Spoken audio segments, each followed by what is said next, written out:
good. All right, here, listen. There's a lot of buzz around this song called Mary on the Cross. I know about this. I was told that people are TikToking it.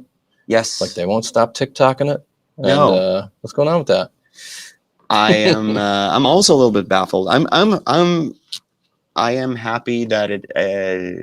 This might sound strange, but I'm happy that it happened to a track that we actually have ever since we released it. We played live. It's always been one of our favorite songs to play. Right, it's the staple in the set, and exactly. Yeah, okay. And but it was more of you guys want to put it in there. It wasn't necessarily like the big fan favorite, right? No, at the time, and the backstory of it. Obviously, anyone listening here, knowing the way we conduct ourselves, social media wise, knows that we have this sort of parallel made up story.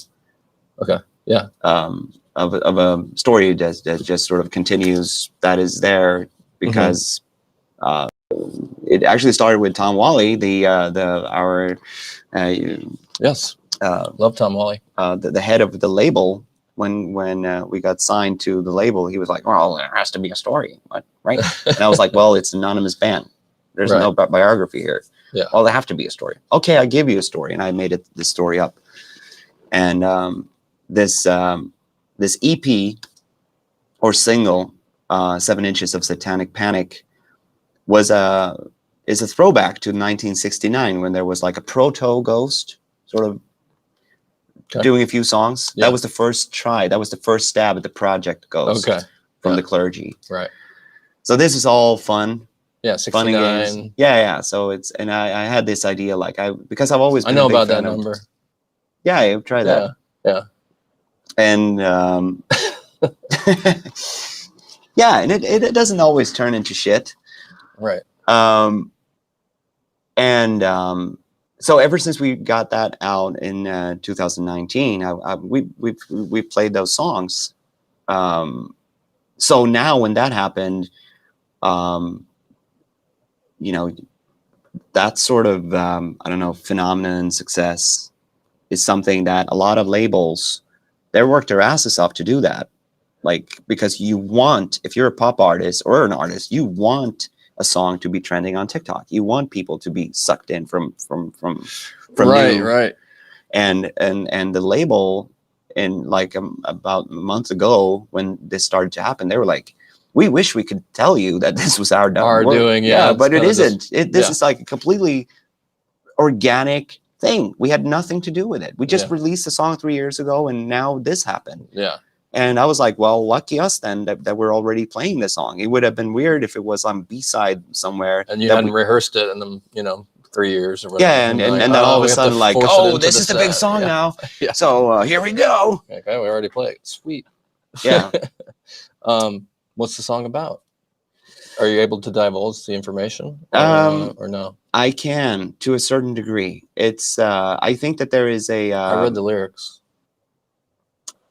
I think, and now just because I've been asked, especially from angles where you feel a little bit more obliged to really answer, as in your kid has a friend who asked, does the chorus mean? Does that happen? That has happened. Okay. So, and all of a sudden I'm like, okay, well, she heard somewhere that it's perverse. I don't think it's. I wouldn't think that it's perverse. So I can just clear up that maybe some kind of an addiction or something is happening within there. Yeah, and there are multiple layers of the lyrics that might be might be important for people to understand that. Okay, so the chorus is written very tongue in cheek, of course. Go down doesn't necessarily mean as in a 69 sense of the word. Right. It can also mean go down as in go down in history. Yes. Go down, and that's, you're on ascend. Yes. You're ascending. Mary doesn't necessarily mean Mother Mary of Jesus. It also, I gathered that. It might mean Mary Magdalene. Right. The proclaimed whore that might have actually been the wife of Jesus, if you want to be just as a symbol for someone who came off as one thing but actually had other intentions and did something else. Yes. So someone who's miscredited. Yeah. And I'm just throwing it out there. I'm not going to explain exactly all the elements of the song, but it's more about friendship and how you together with someone else might have been something at one point, and then you just ended up not being like that. Yeah. And also just throwing it out there. My stage name when I was in Repugnant was Mary Gore. So yeah, so it might be an internal conversation as well. It's possible. I'm just telling you that. Okay. So it has very little to do with the mother of Jesus. Right. Because I don't want anybody to believe that she was not a virgin.